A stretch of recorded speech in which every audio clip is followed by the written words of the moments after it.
May tanong si Ma'am Yen Villanueva Caraos. Ito po yung tanong niya. Mga may chance po bang mag-normal ang placenta previa marginalis po? So kung makikita niyo po dyan sa taas, nandyan po yung iba't ibang klase or classification ng placenta previa. So andyan po, makikita niyo may complete, may partial, may marginal, at low-lying.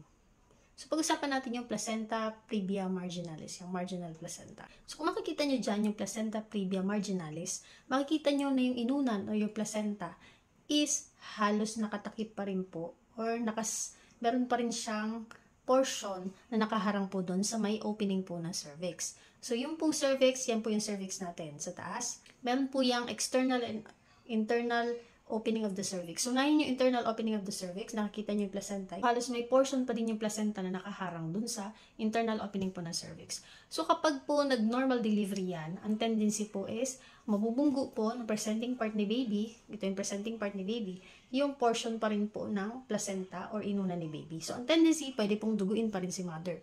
So, ang sagot ko, Ma'am Yen, is hindi po pwedeng mag-normal delivery kasi delikado po. Kasi kapag once na naghihilaban siya ni mommy at nagko-contract, yung presenting part ni baby is nagpo-push po yan pababa. Push through, nagpo-push through. So, yung portion na nandun sa may internal opening po ng cervix ni baby is madadanggil. So, ang tendency kapag nadadanggil yan, pwede pong mag-cause ng bleeding. Ang function ng placenta is yan po ang nagbibigay ng oxygenated blood na nagsusupply po kay baby. So, kapag nagdudugo yan, pwede pong mag-distress din si baby pag nagkataon. At ang isa pang delikado is pwede rin pong duguin si mommy at syempre, pag dinudugo, maubusan ng dugo, so ano mangyayari? Alam niyo na yun, di ba?